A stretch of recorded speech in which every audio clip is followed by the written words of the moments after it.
Cek 1 2 3. Gini aja, Pak.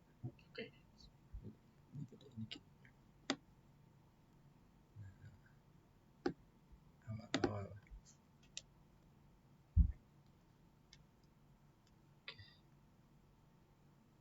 Tes 1 2 3.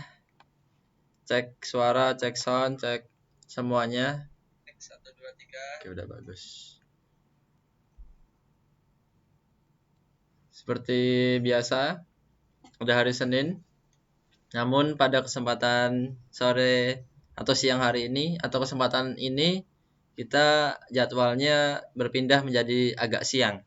Nah, untuk jadwal kedepannya akan kami infokan H-1 atau pada saat hari H akan disampaikan pada jam 10 atau jam 1. Silahkan bagi teman-teman mempersiapkan semuanya. Yang sudah hadir bisa mengajak kawan-kawannya untuk hadir. Sudah ada 21 orang. Kurang lebih jam 1:10 ya. Jam 1:10 atau 5 menit lagi kita mulai. Sambil teman-teman menyiapkan semuanya. Mengajak jaringannya, teman-temannya, mitranya yang concern atau mempunyai hewan ternak khususnya ayam potong atau ayam broiler, karena kita akan membahas secara agak mendalam terkait ayam potong kurang lebih selama 3 kali pertemuan. Besok adalah pertemuan yang terakhir, hari ini adalah yang kedua. Jadi silahkan disiapkan waktunya setiap hari Senin. Setelah ini materinya nanti kami akan membaca komen dari Bapak Ibu sekalian, apa yang kemudian sangat dibutuhkan atau lagi dibutuhkan di kalangan teman-teman semuanya. Apakah kambing, ataukah sapi, ataukah ayam petelur, atau perah, atau yang lain sebagainya.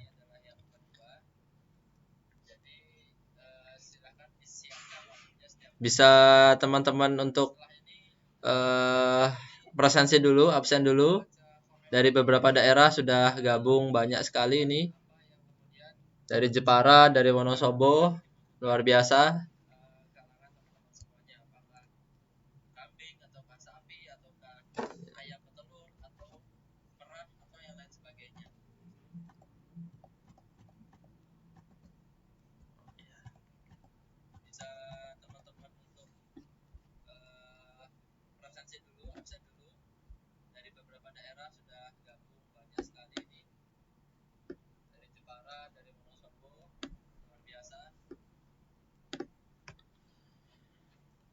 Dari Bima, wah luar biasa. Palembang, Bu Margianti, Bu Nur Wahidan, Stokis Ade, Boyolali, Pak Wahyu. Dari Cilacap, dari Surabaya. Ya walaupun memang kita tidak bisa secara langsung bertemu, bertatap muka, tapi tidak mengurangi menyurutkan tekad atau niatan teman-teman sekalian untuk bertemu, merefresh pikiran dan juga menambah ilmu dan wawasan. Barangkali ketika kita sudah mendapatkan informasi ini pada siang hari ini, Bapak Ibu menjadi lebih paham, lebih pede, lebih mudah menjelaskan nantinya kepada para peternak, baik itu ayam, ikan, sapi, dan lain sebagainya, dan manfaatnya serta ciri-ciri atau apa yang kemudian menjadikan satu ternak ini spesial atau penting, sehingga para peternak bisa meyakini bahwasannya teknologi NASA itu teknologi yang sangat mereka nantikan sampai dengan saat ini, sehingga nantinya bisa memberikan manfaat yang lebih bagi para mitra usaha maupun para peternak sekalian. Baik, kita mulai saja. Jam 1:08 ini sudah hadir kurang lebih 85 peserta. Dari Ngawi, dari Sragen, dari Tangerang. Wah, luar biasa ini dari mana-mana. Dari Palembang, dalam sekali penyampaian kita bisa menjangkau ke seluruh Nusantara, baik itu Indonesia maupun di beberapa belahan dunia lainnya, karena di grup pertanian organik NASA ini ternyata memang pesertanya dari berbagai daerah, bahkan dari luar negeri. Ini dari barat sampai timur juga ada, Sulawesi Tengah, Lombok, hadir semua, Tangerang, Tulungagung. Nah, ini luar biasa, Karawang, Sumatera Selatan. Wah, ini juga jauh dari Sumatera, dari Jembrana, dari Bali. Nah, kalau kita ingat Jembrana tuh sebetulnya ada kenangan kurang baik bagi peternakan sebetulnya. Ada yang namanya penyakit sapi itu yang namanya Jembrana. Nah, karena memang asal mulanya ditemukan di sana. Nah, tetapi tidak kemudian memberikan efek atau pikiran yang negatif, tetapi sekarang memang sudah gampang ditemukan obatnya dan mudah-mudahan tidak terserang beberapa penyakit yang seperti itu lagi. Kemudian dari NTB, Kroya, Jogja. Ini paling jauh dari Jogja, ini Sleman lagi. Nah, ini luar biasa ini. Kemudian dari Jakarta, dari Bima, Pangandaran, Cilacap. Baik. Serang Banten. Wah, ini Serang Banten. Serangnya di sebelah mana ini, karena memang saya dulu juga sempat mengalami hidup di sana kurang lebih 12 tahun lama sekali, baru kemudian ke Jogja. Kemudian Pati, Lampung, Cirebon, Banyumas, Cirebon, Lampung Selatan. Lampung Selatan kita udah pernah juga ke sana. Kita lebih memilih melanjutkan penerbangan dari Jakarta waktu itu karena lebih dekatnya dengan Bakahuni ya, dengan Merak Bakahuni, jadi langsung ke Bakahuni, nyebrang ke Merak, langsung jadwal penerbangan di pagi hari dari Jakarta. Nah, ini memang dari Tuban. Nah, Tuban juga hadir, Taiwan. Nah, ini yang saya sampaikan di awal tadi, ya memang dari manapun bisa menyaksikan, apalagi sekarang sudah menggunakan teknologi, teman-teman juga sudah bisa menyaksikan dari manapun, lagi apapun, ataupun sedang agenda apapun, bisa juga menyaksikan. Baik, kita mulai saja. Bismillahirrahmanirrahim. Assalamualaikum warahmatullahi wabarakatuh. Semangat pagi, mitra NASA dimanapun berada. Ya, baik yang di Nusantara maupun yang di belahan bumi manapun. Senang sekali pada kesempatan siang hari ini di sela-sela kegiatan Bapak Ibu sekalian, di waktu istirahatnya mungkin bisa kemudian kembali menyaksikan, kembali antusias untuk kita sama-sama menyampaikan informasi, baik itu berkaitan dengan teknis maupun nantinya ada beberapa cara penggunaan teknologi yang sama-sama kita gunakan, yang harapannya nantinya para peternak merasakan manfaatnya sehingga kita bisa membantu dan bisa meningkatkan produksi dari ternak-ternak yang mereka upayakan. Khusus pada siang hari ini yang kita angkat tema masih seperti pekan yang lalu, yaitu kelanjutan yang kedua atau lanjutannya, yaitu tetap sukses budidaya ayam potong. Yang kedua ini merupakan materi lanjutan daripada yang kemarin, di mana yang kemarin kita sudah membahas rahasia. Nah, rahasia yang mungkin adalah dasar dari dasarnya. Kalau inti ada intinya inti, kalau dasar ada dasar yang paling dasar, yaitu kita bahas di pekan lalu. Nah, teman-teman bisa juga membuka bagi teman-teman yang belum mengikuti agenda pada minggu lalu, bisa membuka videonya karena sudah terekam otomatis di Facebook Pertanian Organik NASA. Nah, adapun yang sudah kita bahas di pekan sebelumnya, yaitu berkaitan dengan perkandangan. Nah, jadi dari beberapa poin yang ditampilkan di slide ini ada beberapa yang sudah kemudian kita bahas, kita sampaikan di pekan yang lalu, yaitu yang berkaitan dengan perkandangan atau kandang atau manajemen kandang. Nah, jadi kemarin ada secara umum penjelasan tentang ayam broiler atau ayam pedaging, bagaimana konsumsi kita tentang ayam pedaging, kemudian bagaimana peluangnya, berapa yang dibutuhkan masyarakat, dan ternyata masih terus bertambah, kemudian potensinya masih sangat terbuka lebar, kemudian sampai dengan basic dari bagaimana kita berbudidaya ayam broiler atau ayam potong. Karena memang sangat menggiurkan dan paling banyak dibudidayakan sejauh ini adalah ayam broiler, karena memang di usia yang cepat, di usia ataupun kira-kira 4-5 minggu, ayam broiler ini atau ayam potong ini sudah bisa disembelih. Nah, sehingga namanya adalah ayam potong. Untuk bisa dipotong di usia yang cepat, yang relatif cepat. Jadi penyebutan ayam potong ini ada beberapa, memang ada ayam broiler, ayam potong, maupun ada ayam pedaging. Nah, jadi teman-teman terserah menyimpulkannya apa.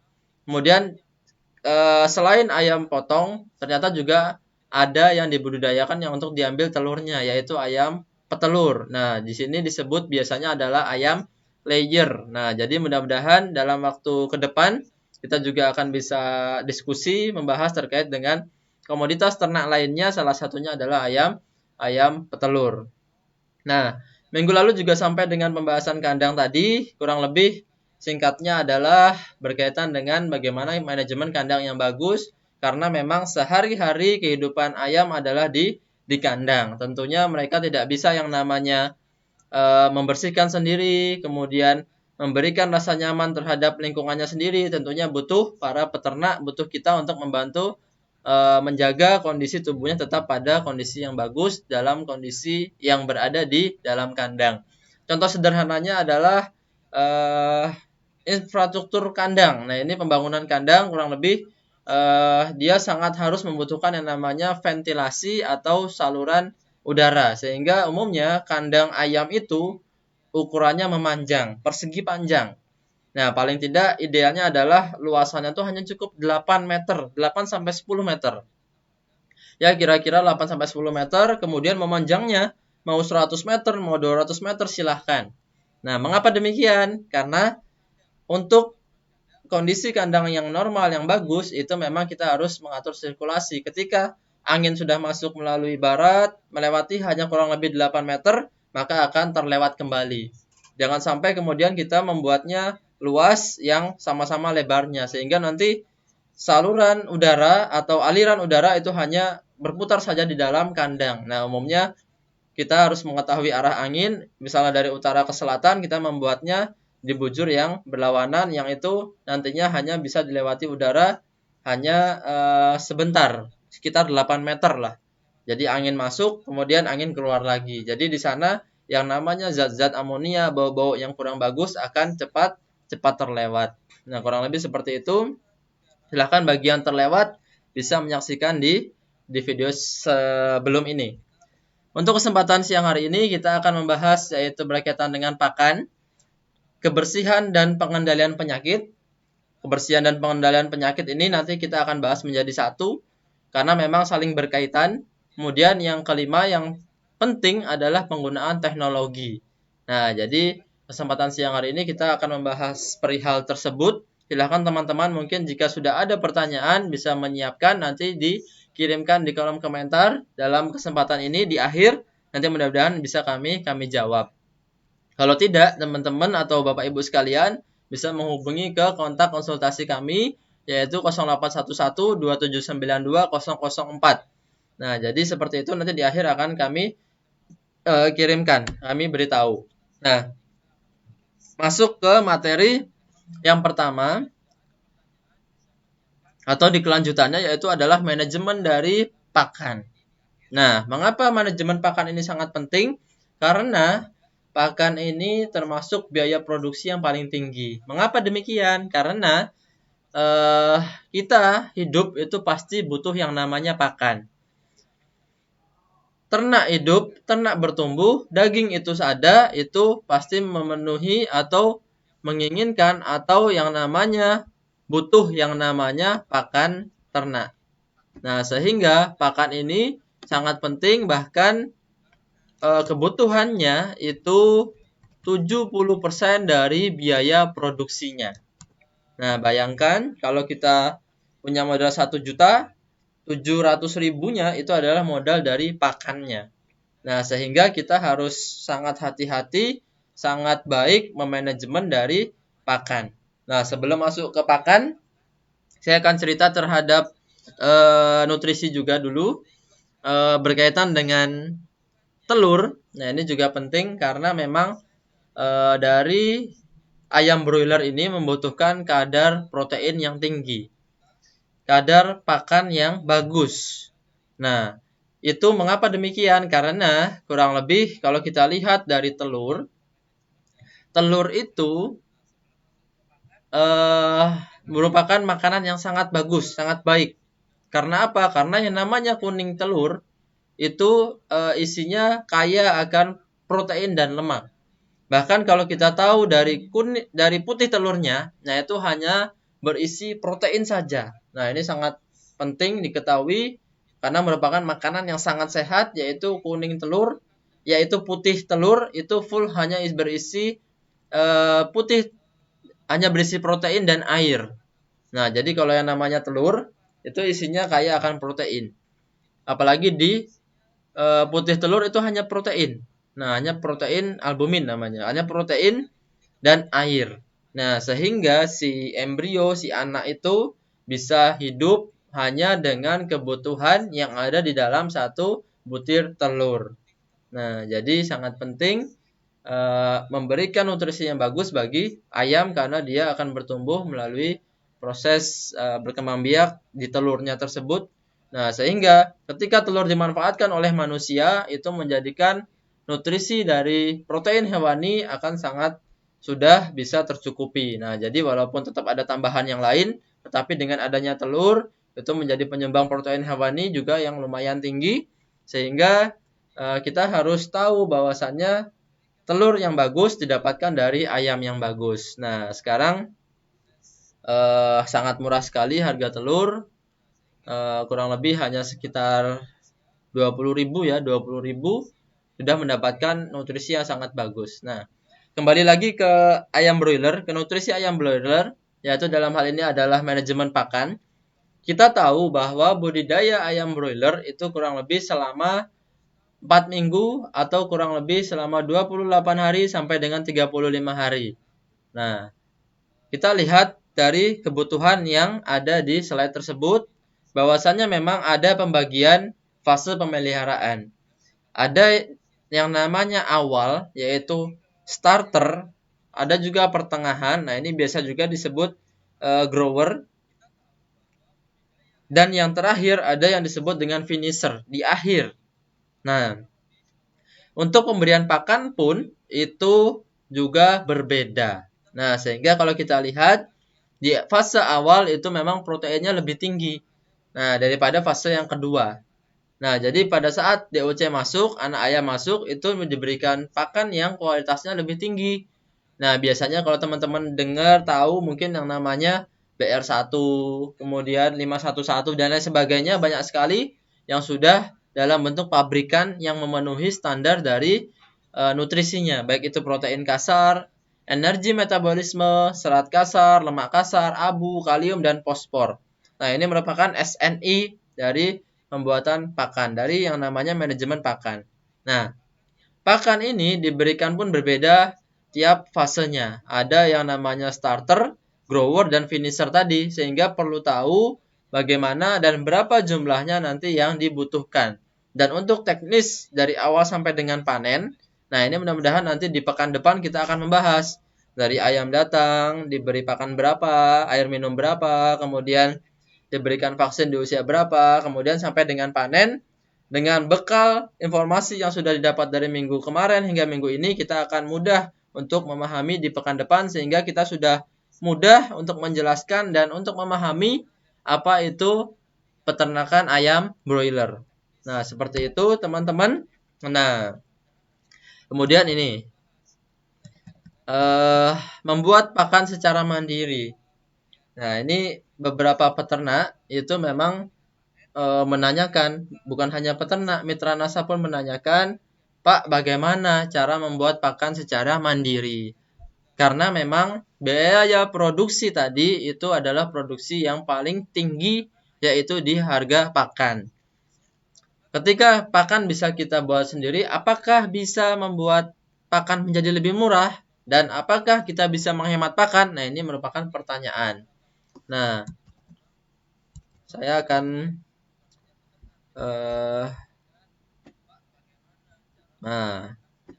jadi teman-teman perlu pahami bahwasanya memang membuat pakan secara mandiri itu tidak semudah yang dipikirkan, tidak semudah yang kita lihat di lapangan, tidak semudah yang hanya di pikiran. Artinya mencampur bahan A, bahan B, bahan C, kemudian diberikan. Nah, ini kami berikan informasi sedikit gambaran bagi teman-teman sekalian bahwa memang kalau mau mencampur atau membuat pakan secara mandiri, sebaiknya berpikir ulang. Perlu dipikirkan ulang. Mengapa demikian? Karena yang kami temui, yang saya temui di beberapa tempat ataupun beberapa toko pakan ternak, memang mereka menjual pakan.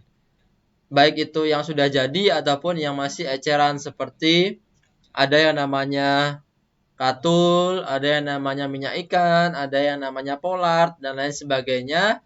Dan itu memang mereka sudah jual secara eceran. Namun yang sudah jadi dalam pabrik itu memang yang sudah terbaik. Karena mengapa kemudian terbaik? Karena sudah melalui juga yang namanya fase kontrol kualitas, kontrol quality control yang sudah sangat-sangat terjaga. Dan dari campuran pakan yang sudah dalam bentuk karungan itu ternyata memang sudah pakan yang merupakan hasil formulasi yang sudah banyak sekali diteliti oleh beberapa ahli. Nah, ternyata bukan cuma 3 campuran, bukan cuma 5 campuran, bukan cuma 10 campuran, tapi bahkan lebih dari 20 campuran yang ada di dalam pakan yang sudah masuk ke dalam karung atau pakan jadi tersebut. Kalau kita tahu ada yang namanya vitamin, ada yang namanya mineral, ada yang namanya asam-asam amino dari lisin, glisin, kemudian ada juga beberapa sumber mineral, sumber protein, bungkil kedelai, kemudian tepung roti, kemudian polar, kemudian minyak ikan, tepung ikan, dan lain sebagainya itu banyak sekali yang mereka sudah datangkan dari manapun, bahkan ada juga yang datang dari luar negeri, dari impor. Nah, sehingga kemarin itu sempat adanya kenaikan harga, salah satunya adalah faktor tersebut. Harga bahan yang berasal dari luar negeri sehingga harganya sedikit naik, harga pakan sedikit naik. Nah, dengan demikian, dengan campuran yang sangat kompleks tersebut, menghasilkan satu formulasi pakan yang ternyata sudah sangat lengkap, luar biasa, sehingga ini sulit untuk kita lakukan secara sendiri. Nah, jadi sulit untuk kita lakukan sendiri karena umumnya di lapangan yang tersedia banyak sekali itu hanyalah dedak, kemudian ada polar, bungkil kedelai, jagung, kemudian juga ada tepung ikan, apalagi. Dan banyak beberapa yang memang paling tidak hanya sekitar 6 bahan pakan yang mudah ditemui dan itu masih sangat kurang apabila kita bandingkan dengan pakan yang sudah dibuat oleh pabrik.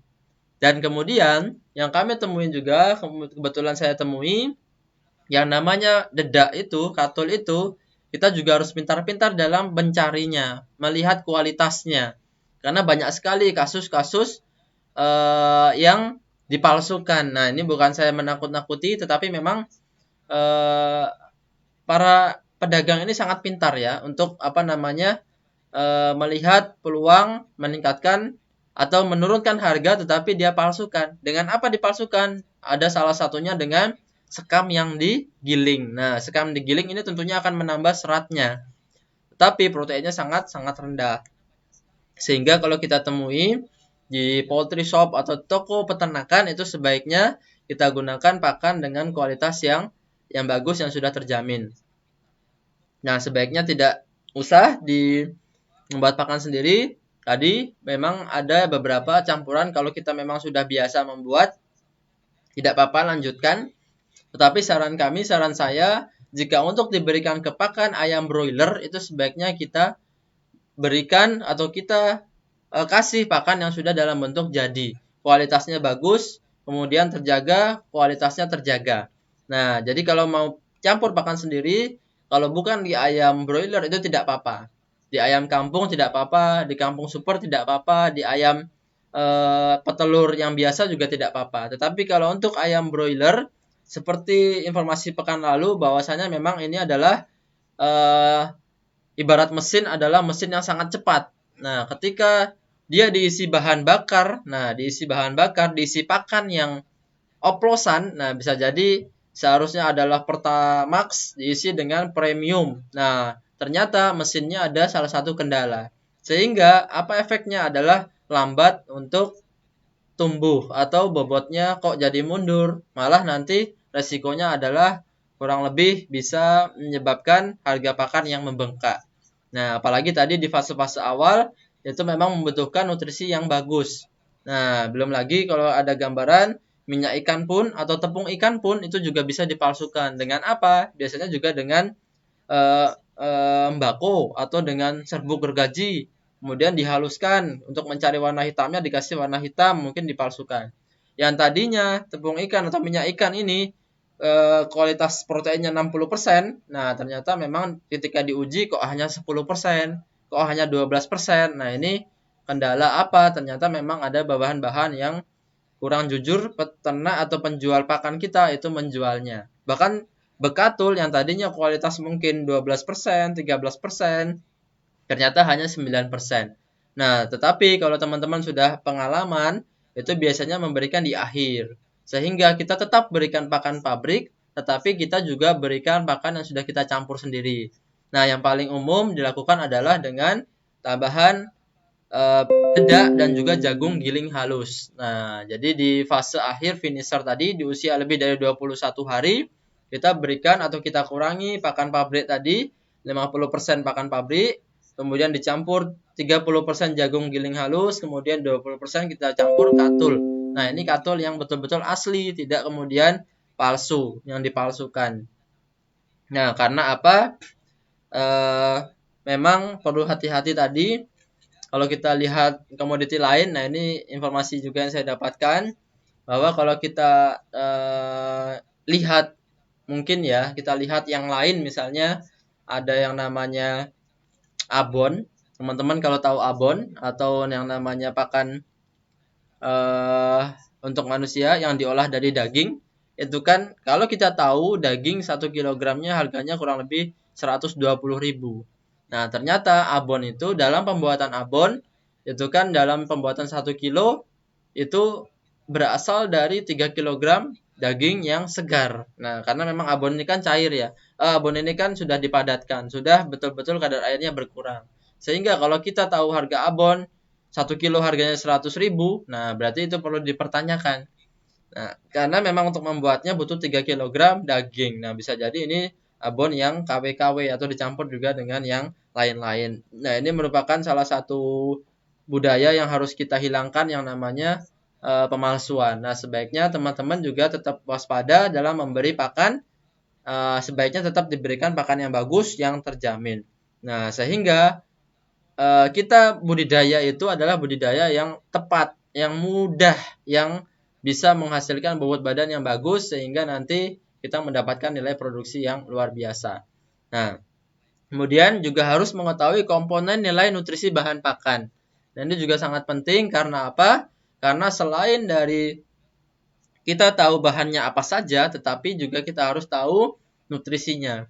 Nah, seperti yang ditampilkan di PowerPoint itu, bahwa itu adalah standar parameter menurut SNI. Nah, sehingga kita kalau mau membuat bahan pakan, kepepetnya membuat bahan pakan, nah kita bisa cari tahu bahan apa saja dengan kandungan nutrisinya apa saja. Yang minimal kadar air sampai dengan minimal 14%. Kemudian protein kasar minimal 18%. Nah, ini proteinnya 18% minimal. Jangan sampai terlalu rendah. kemudian lemak, kemudian abu, kalsium, fosfor, dan lain sebagainya, mengikuti hal tersebut, sehingga kita perlu tahu apa saja bahan, kemudian nilai nutrisinya apa saja. Contohnya, kalau jagung memang kadar proteinnya rendah, kurang lebih sekitar hanya 8-10%. Tetapi dia punya energi metabolisme atau ME itu memang sangat tinggi, kurang lebih bisa sampai 3.300-an. Nah, sehingga jagung merupakan komponen yang paling banyak dalam pembuatan bahan pakan. Biasanya di pabrikan tuh hanya di pabrikan ada sekitar 45%, 50%-nya itu adalah jagung sendiri. Nah, sisanya ada bahan-bahan lainnya yang bisa meningkatkan produksi dalam budidaya ayam. Nah, jadi seperti itu teman-teman, bagi yang memang ingin mencoba membudidayakan atau membuat pakan secara mandiri, silakan dipikirkan ulang, dan apabila sudah yakin, hati-hati dalam memilih bahan pakan yang diberikan sehingga kita tidak malah memperpanjang masa panen sehingga kita lebih boros. Nah, jadi tidak seperti itu. Kemudian yang selanjutnya, nah ini yang selanjutnya. Sesudah pakan, memang pakan tadi merupakan yang sangat tinggi, biaya produksi sangat tinggi, tetapi juga tidak kalah penting adalah kebersihan dan pengendalian dari yang namanya penyakit dalam peternakan. Saya cari tempat dulu yang tidak menutupi. Sepertinya di sini.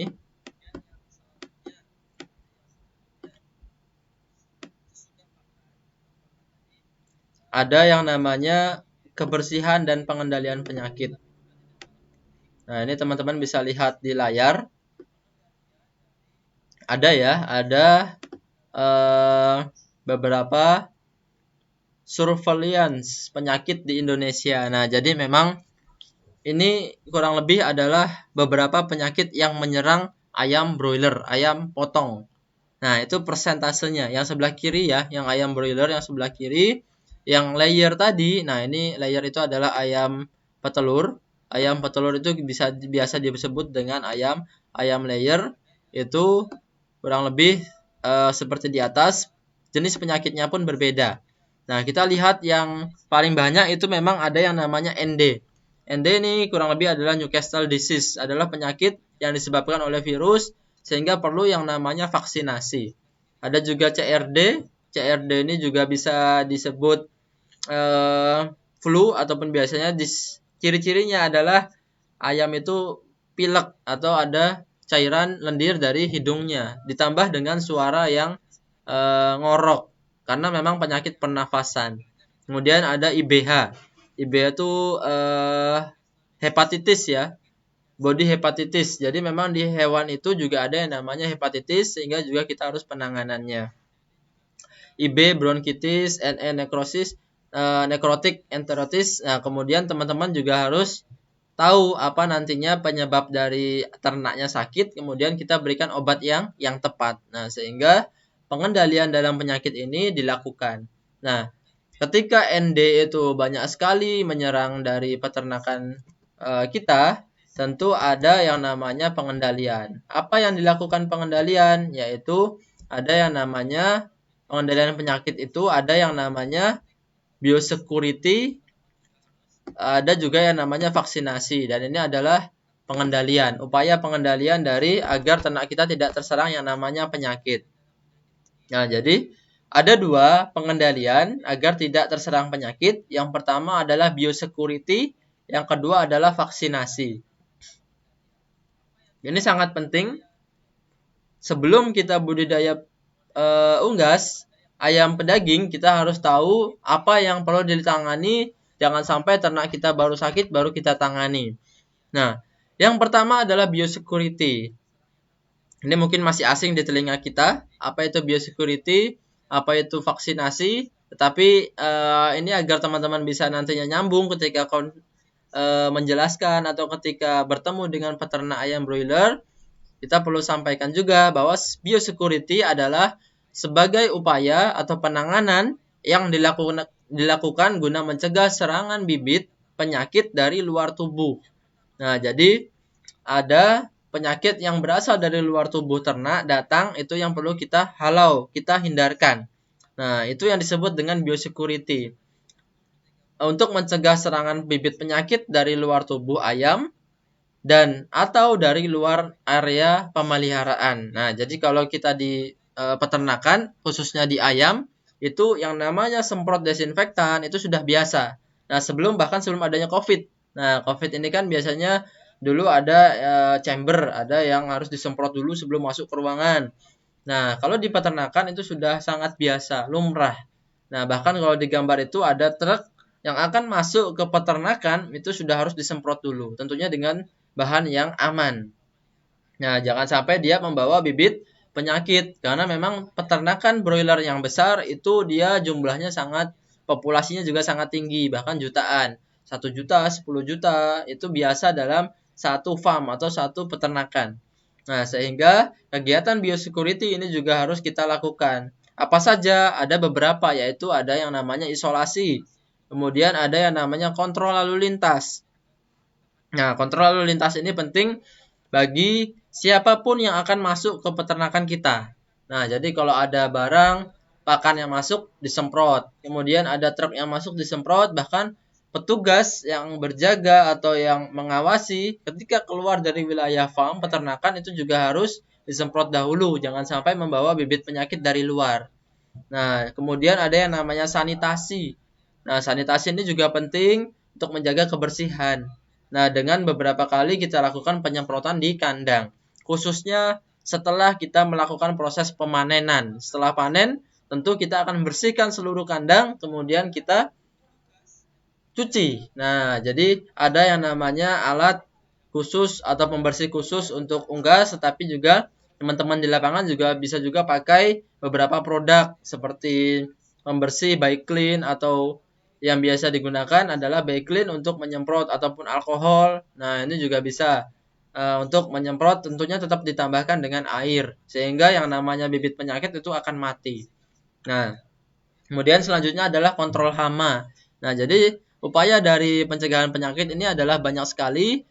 Dalam biosecurity, salah satunya adalah kontrol hama. Hama ini bisa seperti hama-hama yang mengganggu atau merusak dari bahan pakan yang kita punya. Contohnya apa? Adalah tungau. Nah, kalau teman-teman biasa lihat ada tungau atau ada serangga yang memakan pakan, membolongi, merusak. Nah, itu merupakan salah satu hama yang harus kita hindari.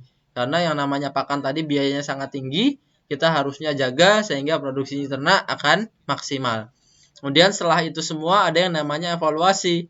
Tentu kita sudah lakukan beberapa hal, tetapi kenapa yang namanya penyakit tetap masuk? Nah, ini tentu adanya evaluasi apa yang seharusnya kita lakukan sehingga tidak terjadi di periode yang setelahnya. Apalagi ada penyakit yang sudah endemik. Nah, ini bisa berbahaya. Nah, seringkali tempat peternak kita tidak menyadari bahwa beberapa daerahnya sudah endemik yang susah untuk dihilangkan. Tentu adanya pengistirahatan panjang dan juga ada pemberian desinfektan yang juga lebih banyak sehingga itu semua bisa terhindari. Nah, percuma kita sudah berikan teknologi NASA, tetapi dari manajemen budidaya tidak baik atau tidak bagus sehingga yang namanya biosecurity tidak dilakukan, peternak bebas, kandang kotor dan lain sebagainya, itulah menyebabkan adanya yang namanya penyakit. Karena apa? Karena memang teknologi NASA itu berupa teknologi yang nanti berisi suplemen dalam pakan. Nah, nanti juga akan kita kupas setelah ini sehingga ketika adanya penyakit bukan sebagai obatnya. Nah, jadi teman-teman harus pahami itu. Nah, kita hanya mampu membantu menjaga kekebalan tubuhnya, jangan sampai terserang oleh penyakit. Tetapi kalau penyakit itu banyak sekali datang, kemudian tameng kita hanya rutin, hanya sementara itu saja, tentu lama-lama penyakit akan menyerang dari depan, atas, bawah, belakang, tentu kita pun akan terkena. Nah, dalam hal ini manajemen pemeliharaan juga harus dilakukan secara baik, secara luar biasa agar tidak terjadi yang namanya penyakit.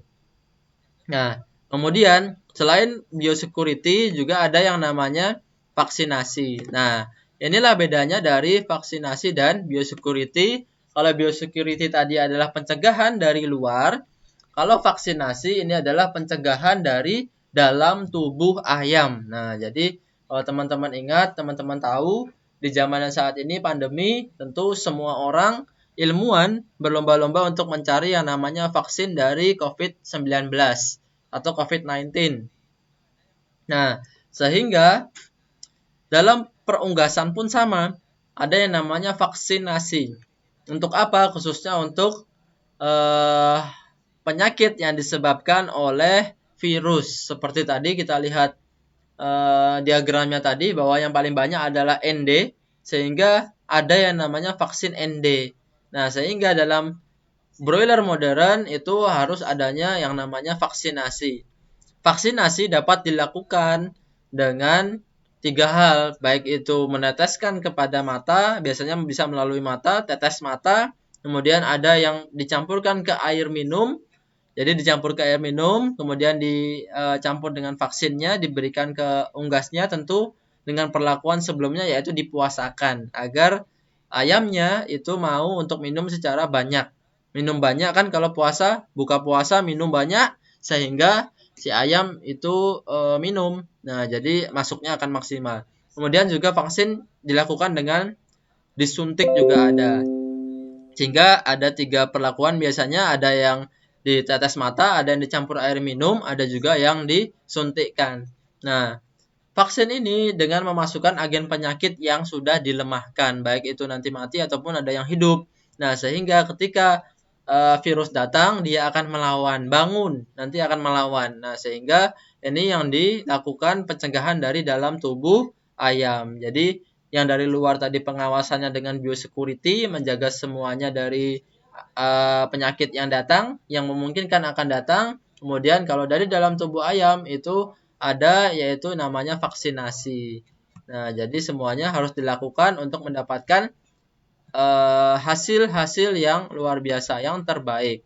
Nah, kemudian selanjutnya adalah penerapan teknologi. Nah, jadi ini adalah selanjutnya.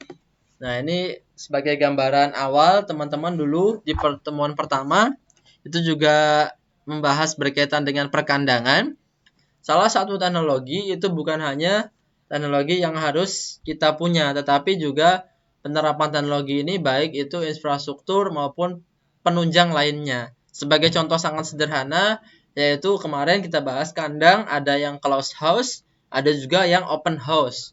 Ada kandang yang terbuka, yang ini sangat biasa dilakukan peternak kita, kandang yang terbuka, kandang yang hanya di pinggir sawah, kemudian dibuatkan bambu, hanya terbuka biasa, dan kandang yang tertutup, yang di ruangannya diberikan suhu yang ideal, kelembapan yang ideal, dan semuanya ideal. Nah, sehingga dengan penerapan teknologi seperti di layar, itu adalah yang tadinya closed house, yang terbuka itu hanya mampu menampung per meter ayam. Nah, ini kapasitas ya. Kapasitas kalau kita ingin berbudidaya, 1 meter persegi itu kita bisa tebar, bisa ternakkan ayam potong, ayam broiler ukuran kurang lebih 8-10 ekor per meter persegi. Jadi kalau kita punya kandang ukuran 2x10 atau 20 meter, nah kurang lebih kita bisa berbudidaya kurang lebih hanya 100 atau 200 ekor. Nah, sehingga kita harus tingkatkan produksi dan tingkatkan kepadatannya. Nah, dengan apa? Dengan kondisi lingkungan yang mendukung. Nah, karena kemarin bahwa yang namanya ayam itu harus kondisinya konstan, tetap kita harus mendukung dengan lingkungan yang tetap pula. Dan dengan yang namanya kandang tertutup atau closed house yang sebelah kanan, itu kita bisa tingkatkan sangat padat. Nah, seperti di gambar itu, dengan ukuran 1 meter persegi, itu bisa berbudidaya 20-22 ekor. Nah, jadi luar biasa banyak sekali ayamnya. Nah, tetapi penerapan teknologi itu ternyata ada juga yang lebih istimewa. Dan sebelum itu memang yang kita ketahui bahwa tidak semua peternak itu bisa melakukan teknologi yang merubah kandang menjadi kandang yang tradisional, yang open house menjadi kandang yang rapat, betul-betul yang tertutup. Dan ternyata memang yang sangat-sangat diperlukan itu adalah teknologi nutrisi atau pakan.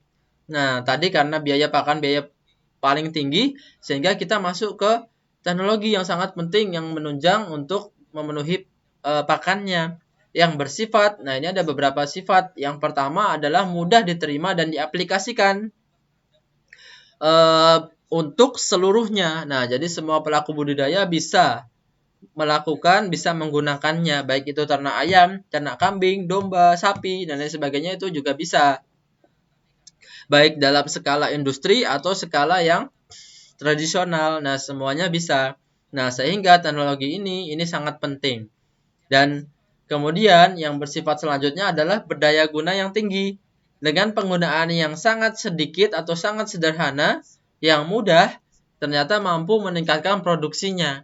Nah, ini kalau teman-teman pernah pakai POC NASA atau pernah pakai Viterna, tentu tahu cara penggunaan bagi unggas.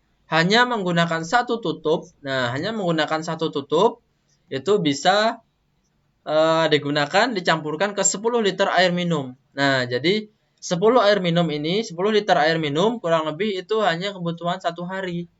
Satu hari untuk 100 ayam.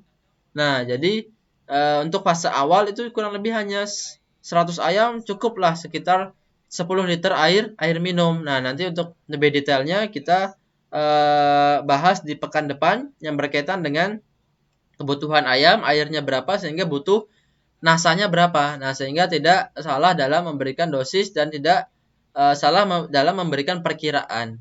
Nah, kemudian yang selanjutnya harga ya. Kalau dari biaya, dari harga, ini memang sangat terjangkau, sangat bisa dijangkau oleh para peternak, baik itu dari tradisional maupun yang paling tinggi.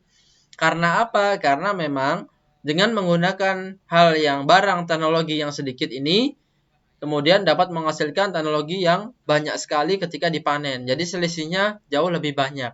Tentu dalam hal ini adalah perkara dari mindset atau pikiran kita. Apa kemudian yang dihasilkan sehingga memberikan selisih yang lebih banyak. Jangan hanya memikirkan pertambahan biaya produksinya. Karena tentunya dengan adanya teknologi baru, tentu menambah biaya produksi. Tetapi mindset kita ubah sekarang yaitu pertambahan setelah kita panen nantinya apa? Nah, ketika pertambahan nantinya menjadi lebih baik, 2 kali lipat, 3 kali lipat, tentunya teman-teman di lapangan itu sangat merasakan manfaatnya, apalagi dibandingkan dengan biayanya atau harganya nanti akan sangat murah. Kalau boleh saya memberikan sedikit gambaran, dengan menggunakan teknologi NASA, tentu peternak akan menghemat yang namanya pakan. Tentu penghematan pakan satu hari, kalau kita lihat pakan unggas, yaitu dalam satu hari mengkonsumsi kurang lebih 1 sak, bisa apabila dia usianya sudah besar, apalagi dia sudah banyak populasinya, tentu 1 sak itu harganya sekarang 350 sampai 450 ribu. Nah, kalau kita bisa hemat satu hari, nah tentu biaya pakan tadi itu akan menjadikan penghematan, dan kalau dikurangi itu sangat sedikit dibandingkan dengan biaya penggunaan teknologi NASA-nya. Nah, jadi teman-teman di lapangan tidak perlu khawatir soal biaya, pertambahan biaya, karena kita tahu akan mendapatkan hasil yang bagus.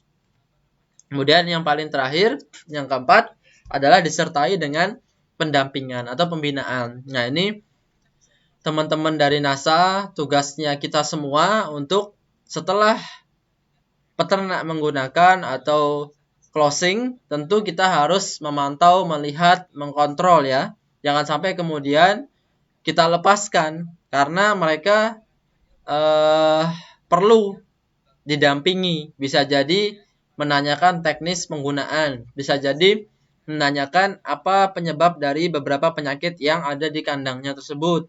Kemudian apa yang menyebabkan kematian dan lain sebagainya. Tentu setelah peternak itu menggunakan teknologi NASA, semua hak dan kewajiban tentang konsultasi itu sudah seharusnya mereka dapatkan. Dengan siapa mereka bisa menghubungi? Yang pertama yaitu dengan penyuplai produknya. Memang ketika tidak bisa atau belum bisa dijawab, silakan teman-teman tanyakan, bisa jadi ke stokis atau ke upline-nya, atau juga masih belum bisa, silahkan langsung tanya pada kami, kepada saya, apakah saya bisa membantu atau nantinya bisa memberikan solusi setelah teman-teman tahu kendala di lapangan. Tentu dalam hal ini peternak yang sangat menginginkan yaitu proses pasca setelah mereka membeli, pasca penjualan. Nah, sehingga teman-teman di lapangan silakan nantinya terus memantau, melihat kondisi yang sangat baik, apakah ternak itu produksinya malah menurun atau ada penyakit. Tentu dalam hal ini kita bisa membantu memberikan solusinya. Jangan kemudian kita karena tidak bisa menjawab, kita tinggalkan. Nah, itu akan tidak baik bagi peternaknya. Sebaiknya teman-teman silahkan bisa koordinasi kepada kami, kepada perusahaan. Nanti akan kami berikan solusinya. Bahkan yang bukan berkaitan dengan produk, seringkali mereka terasa atau merasa terbantu. Nah, ini beberapa pertanyaan memang banyak sekali sudah masuk dan sudah memang kita bantu. Sehingga yang tadinya mungkin mereka masih kendalanya adalah berkaitan dengan penyakit, dengan budidaya, kita bisa hilangkan dan ternyata peternakan mereka akan sukses. Nah, sebagai contoh kecil sederhana terkait dengan kualitas air minum yang diberikan. Mengapa ayam saja tidak mau minum, padahal teknologi NASA itu masuknya di air minum. Nah, ternyata kita setelah melakukan pengamatan, observasi, bahkan seringkali juga langsung terjun ke lapangan apabila tidak ada pandemi seperti ini. Mungkin saya sekarang ada di mana? Mungkin tidak ada di Jogja, mungkin ada di Sumatera, ada juga di Jawa bagian timur atau bagian barat. Nah, ini bisa jadi kita bisa lihat langsung kondisi yang ada. Sebagai contoh tadi, mengapa tidak mau minum? Ternyata memang setelah kita lakukan pengamatan, siang hari merupakan siang matahari yang sangat terik. Tentu peternak biasanya menyimpan air minum itu di tower, di atas, di tempat penampungan air. Apalagi kalau ternaknya sangat banyak, tentu perlu yang namanya tower. Dan ini peternakan biasanya ada di luar kandang. Sehingga ketika siang hari tentu teriknya matahari membuat air dalam tower menjadi panas. Nah, ini sangat sederhana. Air yang panas otomatis membuat ayam nafsu untuk minumnya menjadi berkurang. Nah, berbeda dengan manusia. Mungkin kalau anget-anget enak ya, teh anget, kalau jeruk anget, nah luar enak. Kalau ayam, air anget, nah itu mereka nggak mau. Nah, sehingga ini semua yang harus dilakukan. Bisa jadi mungkin menutup atau memberikan topi dari tempat penampungannya ataupun dan lain sebagainya. Sehingga airnya tidak menjadi panas. Nah, karena yang namanya air, yang namanya ternak, unggas, itu mereka sangat butuh yang namanya air untuk konsumsi minumnya. Dan itulah penyebab kita mengapa dosis yang diberikan adalah dosis pada saat pemberiannya di air minum. Nah, dosis di air minum karena di unggas itu sangat mudah memasukkan teknologi NASA itu melalui air minum. Dan teman-teman kalau memang belum tahu, belum mengenal apa itu teknologi yang tadi yang sangat dibutuhkan oleh masyarakat peternak, yaitu teknologi NASA. Teknologi yang aman dan sangat menguntungkan. Nah, sehingga ketika kita bahas itu tentu teman-teman sudah pasti terbayang-bayang yang namanya Fiterna. Nah, jadi memang inilah teknologi yang kita punya. Baik itu Fiterna, tangguh probiotik, kemudian POC NASA, kemudian juga hormonik. Nah, mudah-mudahan dalam waktu dekat, kita bisa kembali gunakan yang namanya teknologi NASA yaitu Fiterna untuk ternak kita. Tapi kami pun tidak bisa menjanjikan. Nah, mudah-mudahan dalam waktu dekat akan segera kembali bisa atau open order. Teman-teman bisa kembali mengupayakan Fiterna bagi para peternak di sekitar teman-teman sekalian. Kemudian untuk mensiasatinya memang sejauh ini kita gunakan POC NASA dan hormonik. Untuk hasil dan manfaatnya memang menyerupai, bagus. Teman-teman di lapangan juga banyak yang memberikan testimoni bahwasanya dengan hanya menggunakan POC NASA dan PPT hormonik hasilnya sudah maksimal. Nah, jadi seperti itu.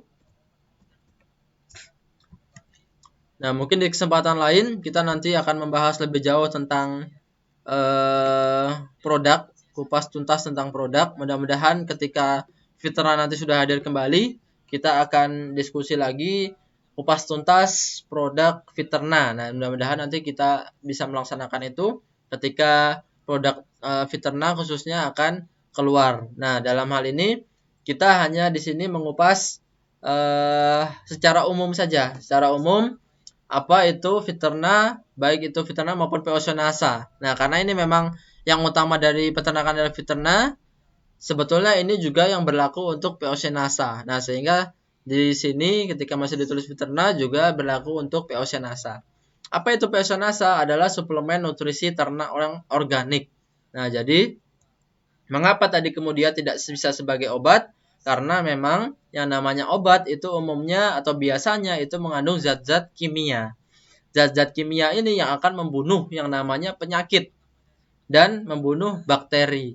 Ternyata bukan hanya bakteri jahat yang dibunuh, seringkali juga bakteri baik yang terbunuh. Sehingga yang namanya pemberian obat itu juga harus waspada, harus hati-hati, jangan sampai terlalu berlebihan.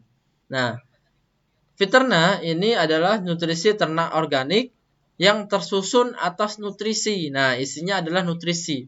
Bukan sebagai pembunuh penyakit, tetapi isinya adalah nutrisi. Murni siap pakai oleh ternak.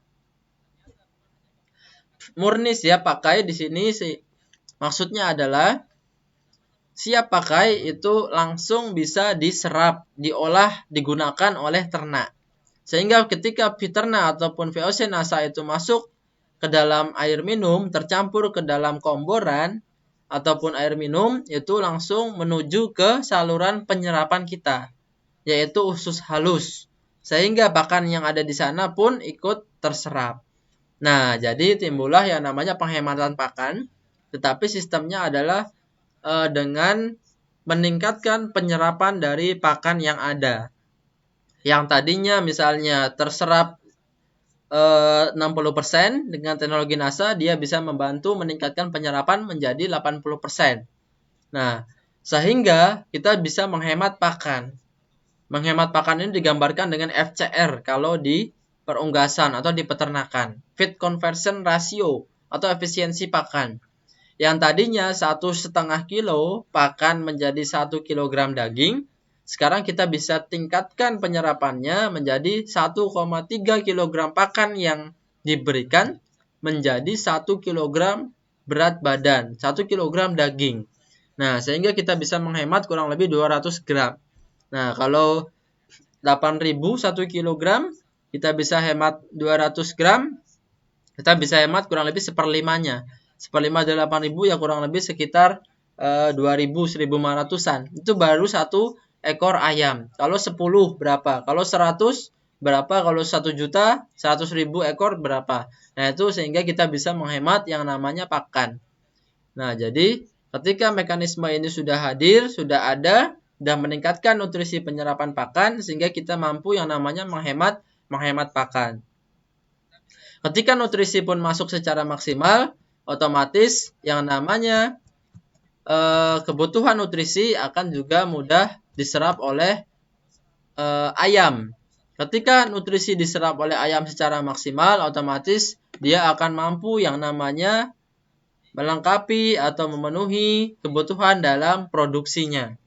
Nah, sehingga dalam pemenuhan produksi unggas atau ayam yang didapatkan outputnya adalah beberapa hal yang kita biasa sebut dengan 3K atau K3. Nah, baik itu dari kuantitas, kualitas, maupun kesehatan. Nah, jadi ibaratnya adalah 3K. Kuantitas, kualitas, dan kesehatan. Dari kuantitas tentu yang bisa yang dihitung. Dari hal yang bisa dihitung. Pertumbuhannya cepat. Yang tadinya 2 kg 35 hari, sekarang 2 kg jadi 32 hari. Otomatis dengan 32 hari sudah mencapai 2 kg. Pertumbuhan bisa menjadi lebih cepat. Kemudian waktu panen singkat, tentu biasanya dipanen 35 hari, sekarang dipanen 32 hari. Nah, tentu akan menjadi lebih singkat, panennya lebih singkat. Ada penghematan pakan di beberapa hari setelahnya. Yang seharusnya masih diberikan pakan, sekarang sudah tidak lagi diberikan pakan. Kemudian dari segi FCR tadi, efisiensi pakannya, dari penyerapannya, yang biasanya pakannya harus banyak baru gemuk, tetapi kita berikan saja yang tidak begitu banyak, ternyata kita bisa tingkatkan juga daya tahan tubuhnya. Kita bisa tingkatkan juga bobot badannya. Nah, jadi seperti itu teman-teman sekalian. Kemudian bukan hanya kuantitas, tetapi ternyata juga kualitas. Nah, kualitas dalam hal ini adalah dari kadar atau kualitas dagingnya.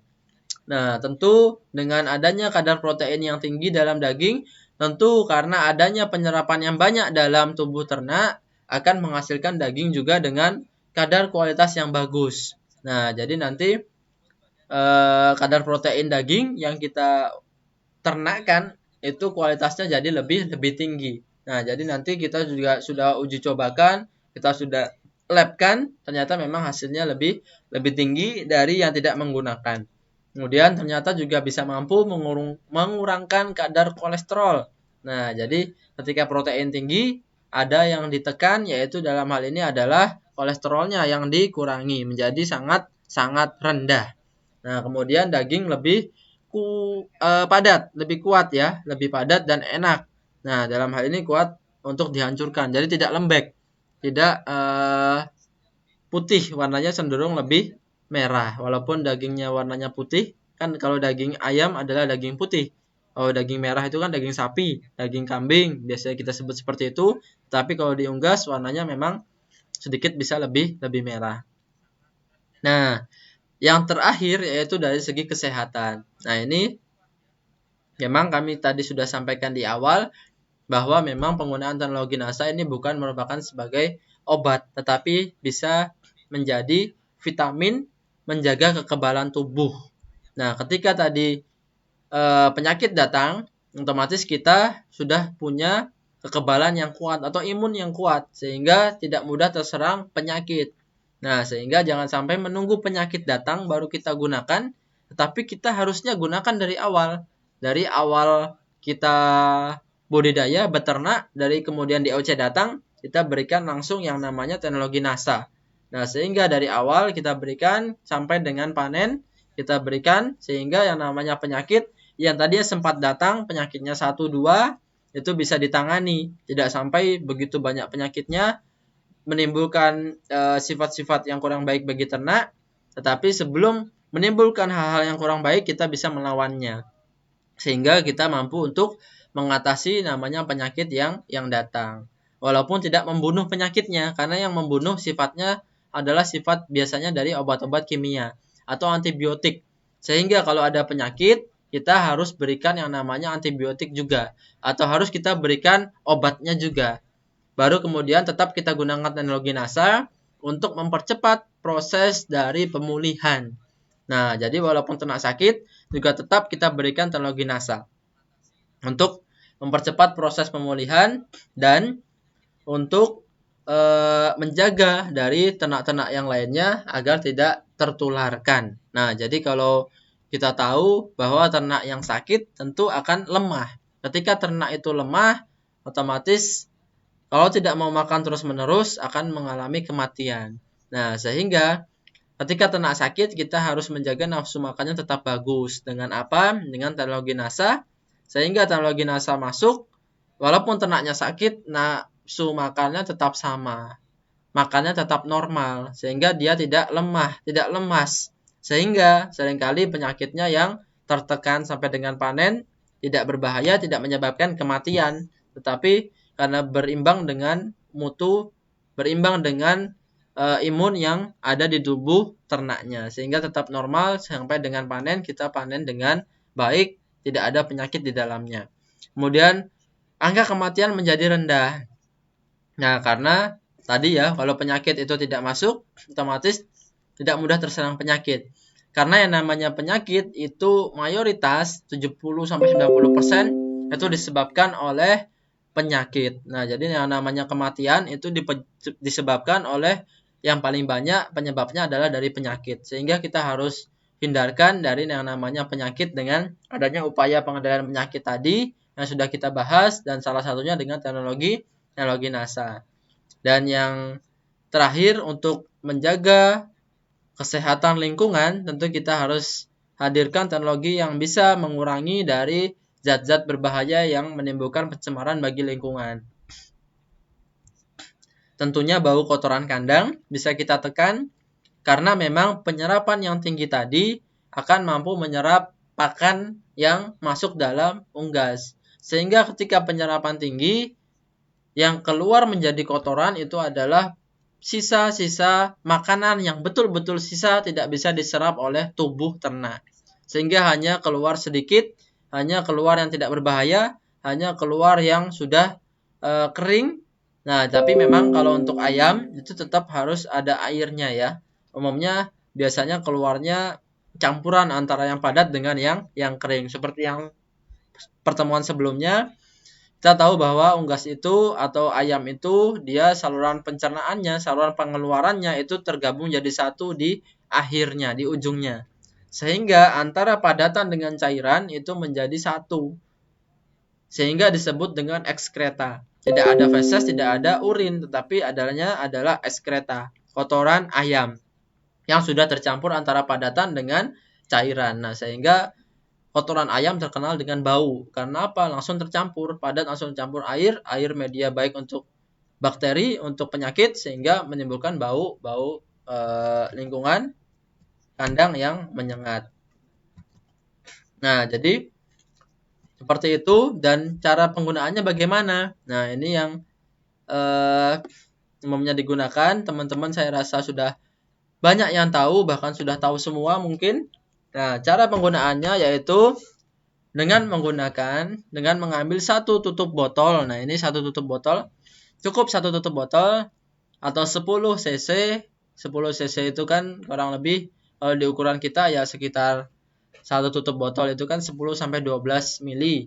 Nah, sehingga untuk mempermudah proses di lapangan, kita ambil satu tutup botol dicampur ke 10 liter air minum, diberikan setiap hari. Nah, jadi jangan sampai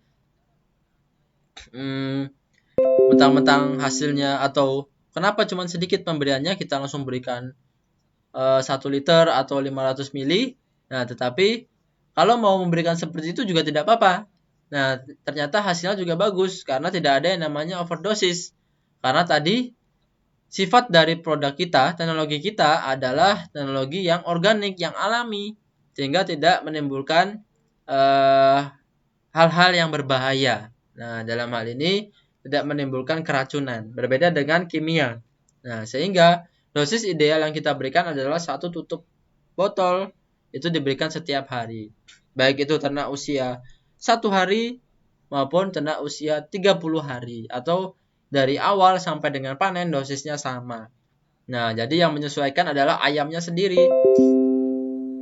Ketika ayam itu sudah besar, otomatis kebutuhan airnya akan menjadi lebih banyak. Berapa kebutuhan airnya kalau sudah besar? Nah, itu nanti akan kita bahas di pertemuan selanjutnya. Jadi, pertemuan kita tidak terlalu lama, tetapi saya harapkan bisa membekas bagi teman-teman sekalian. Jadi kalau kemarin kita bahas awal sampai dengan kandang, sekarang kita bahas pakan, kebersihan, upaya pengendalian penyakit, sampai dengan penggunaan teknologi NASA. Nah, jadi pertemuan terakhir nanti akan kita combine langsung ke teknis budidayanya. Dari awal kita budidaya ayam itu datang, apa yang harus dilakukan, pakannya berapa, airnya berapa, nasanya bagaimana, sampai dengan usia siap panen. Nah, siap panen kan nanti tetap para peternak biasanya langsung sesuai dengan pasar. Pasarnya kalau warung Padang berarti lebih kecil dari biasanya sebulan 30 hari. Tapi kalau warung-warung yang lain, warung restoran itu biasanya juga lebih besar. Nah, jadi memang tergantung dari kebutuhan pasar. Yang jelas kita tetap berikan teknologi untuk mendapatkan hasil yang bagus dari segi kuantitas, kemudian dari segi kualitas dagingnya tetap terjaga, kualitasnya tinggi, bahkan seharusnya dijual di restoran ya, karena yang namanya kualitas bagus biasanya kan ada juga di supermarket, ada juga di restoran. Nah, jadi dengan hal ini bisa menaikkan harga jualnya.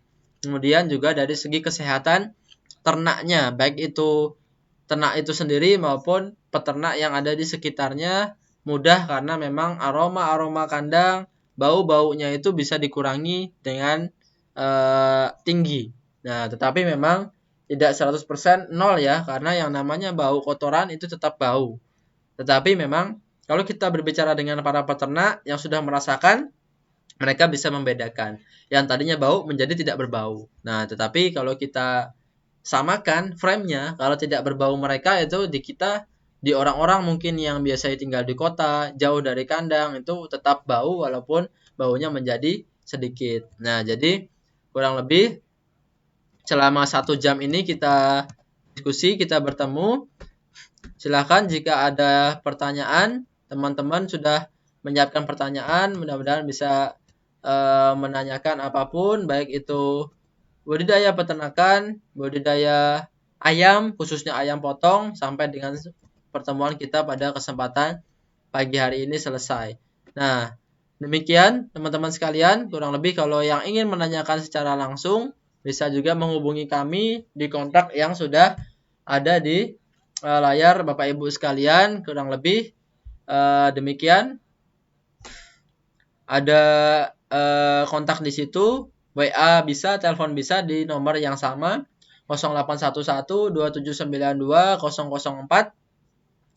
Ada juga Facebook. Mungkin teman-teman yang sudah berteman, yang belum, bisa juga boleh meng-add, mengirimkan pertemanan juga silakan.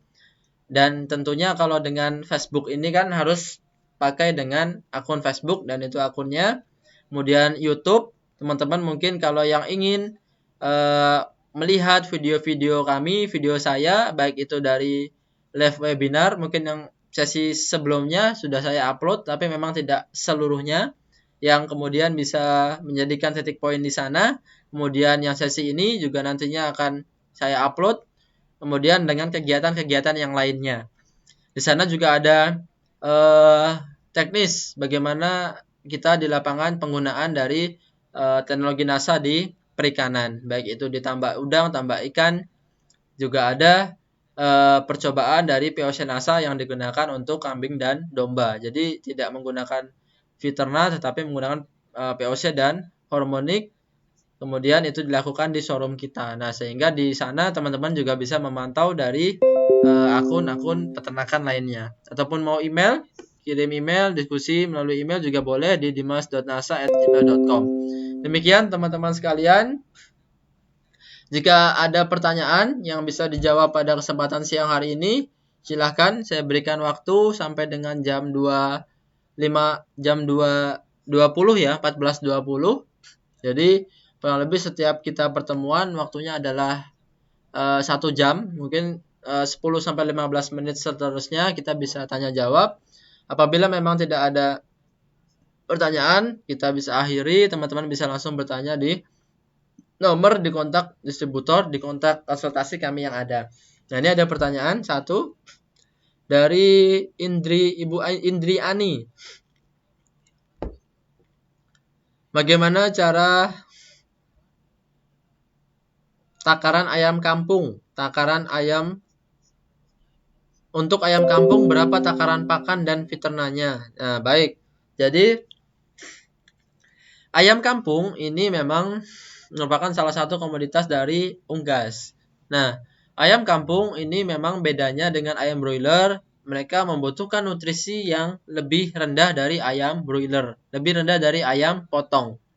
Kebutuhan proteinnya kalau kita tadi lihat di ayam potong atau ayam broiler, kita lihat sebentar, itu dia kurang lebih proteinnya itu 21%. Nah, ini sangat tinggi ya. Kalau untuk ayam broiler 21%, kemudian paling rendah kan tadi SNI-nya 18%. Itu untuk ayam broiler. Nah, sehingga kita cari pakan yang tinggi sekali kualitasnya. Tetapi kalau di ayam kampung itu memang kadar protein yang dibutuhkan itu lebih rendah. Cukup sekitar 14%, 15% itu cukup untuk ayam kampung. Sehingga para peternak ayam kampung, karena kebetulan saya pun beternak ayam kampung di rumah, ada itu telurnya nggak habis-habis, hanya dua pejantan dengan betina yang lumayan banyak.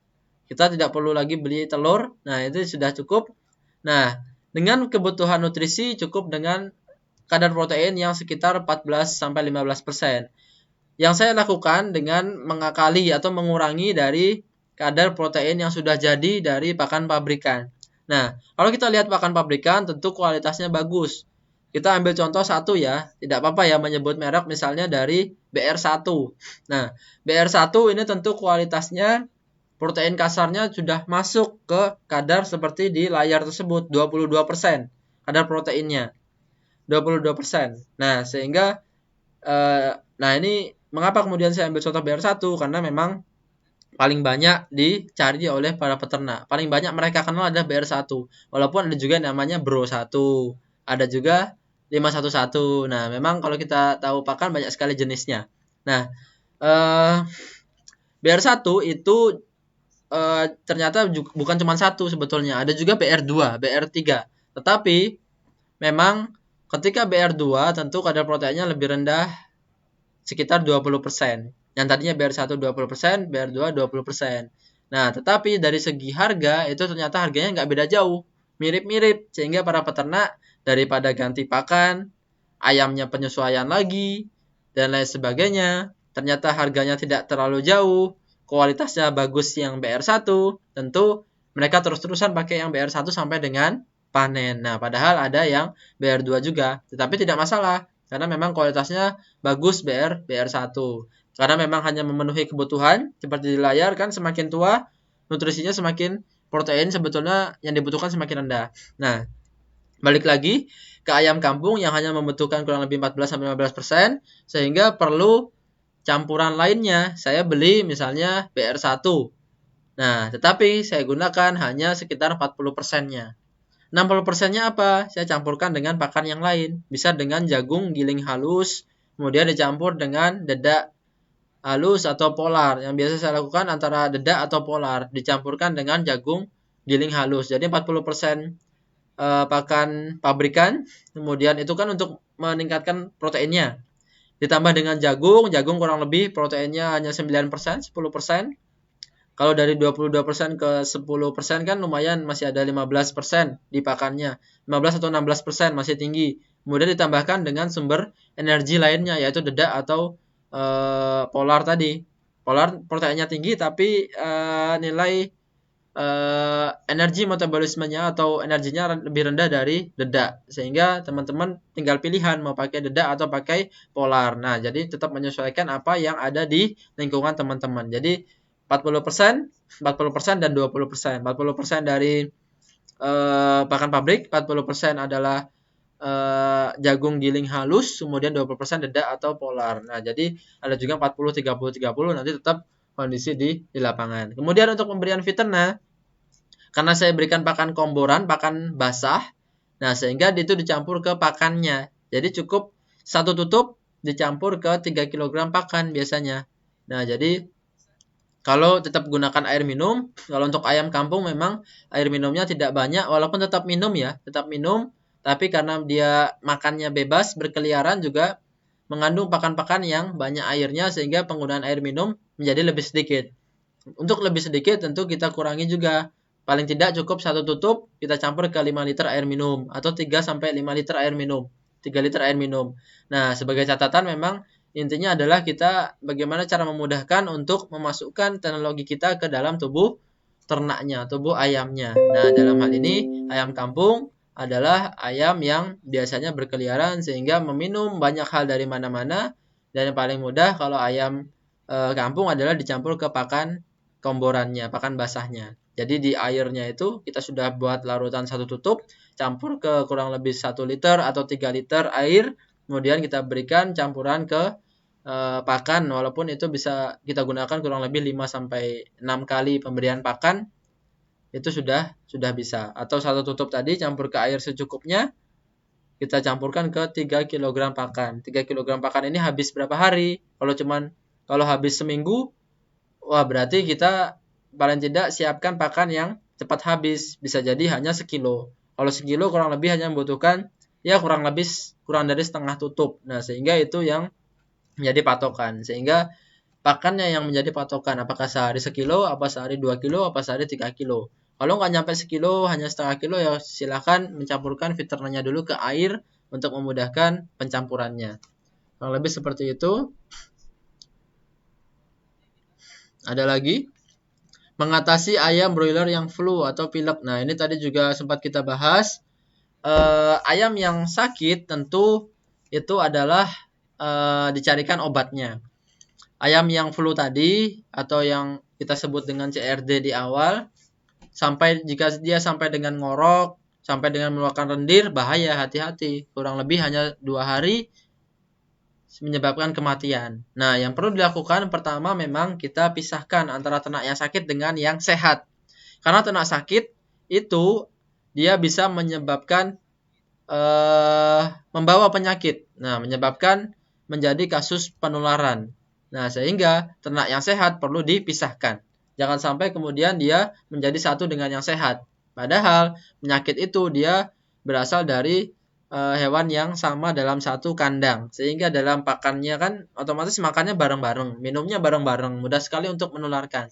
Yang pertama dilakukan adalah tadi pemisahan jika memungkinkan. Kemudian yang kedua, kita berikan obatnya. Banyak sekali obat untuk penyakit snot atau CRD ini. Silakan temui atau beli di poultry shop, di toko peternakan. Nah, itu banyak sekali ada obat hewan. Bilang saja obat untuk CRD, obat untuk snot. Di dalamnya sudah terkandung antibiotik. Nah, kemudian yang ketiga, tetap gunakan teknologi NASA karena memang tadi untuk membantu proses percepatan pemulihannya dan membantu bagi ternak yang belum terserang penyakitnya. Kita bisa gunakan dosis tingkatkan 2 kali lipat bagi ternak-ternak yang sakit.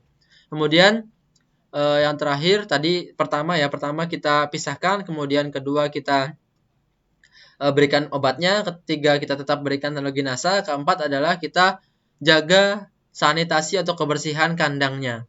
Karena penyakit flu, penyakit ngorok, penyakit pernafasan pada ayam itu umumnya terjadi karena kandang yang sudah terlampau banyak zat kandungan amonia. Amonia ini dari mana? Yaitu dari kotoran ternaknya yang sudah terkumpul di bawah di dasar. Sehingga ketika sudah harus terbuang ke udara, otomatis mengenai si ayamnya.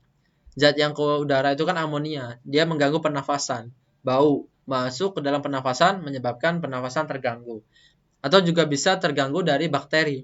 Karena kotorannya banyak, bakterinya akan bertumbuh secara berlebihan, sehingga itu yang bisa kita kelola.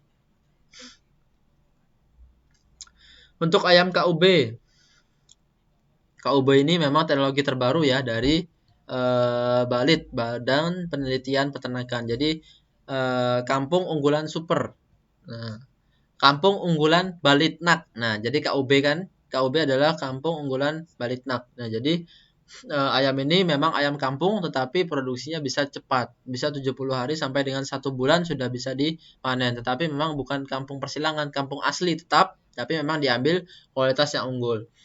Umur 1 minggu, kalau satu tutup Viterna 10 liter air pakannya berapa? Nah, jadi untuk bahasan terkait dengan jumlah pakan dan jumlah air minum, kita akan detailkan di pertemuan selanjutnya. Jadi DOC itu butuhnya berapa, setelah ayam seminggu butuhnya pakan berapa, ayam umur berapa hari butuh berapa pakan, itu detailnya akan kita bahas ke periode kedepannya. Tetapi ayam ini memang umumnya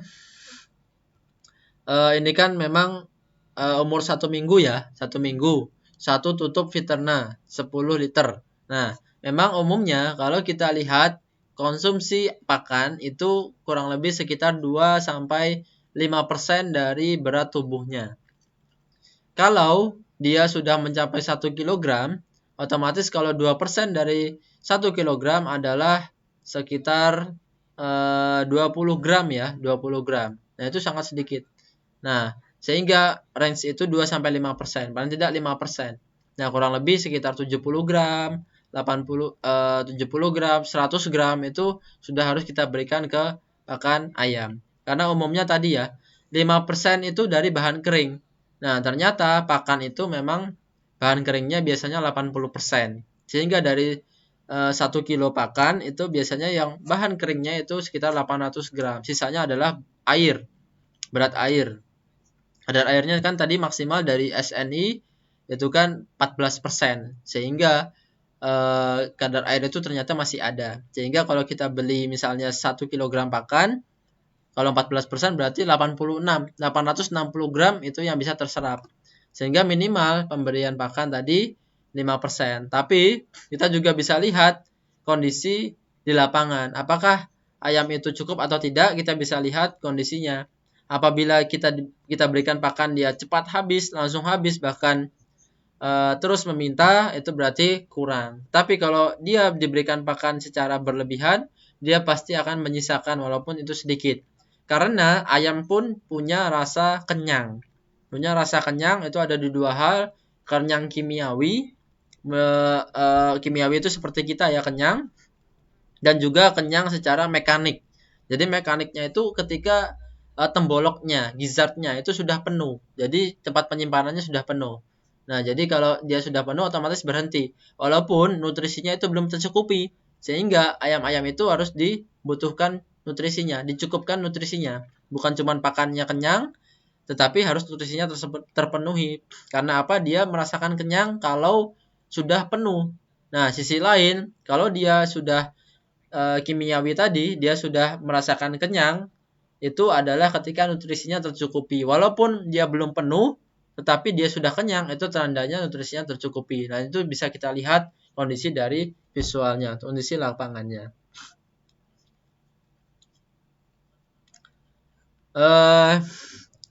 Kurang lebih seperti itu.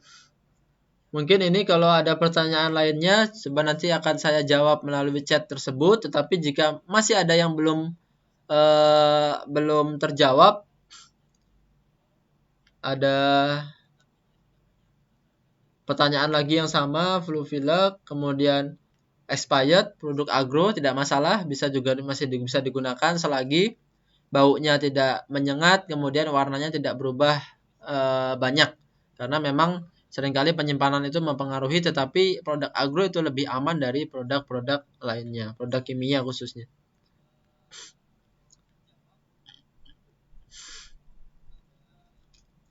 Untuk sapi, untuk ayam pedaging, tambun.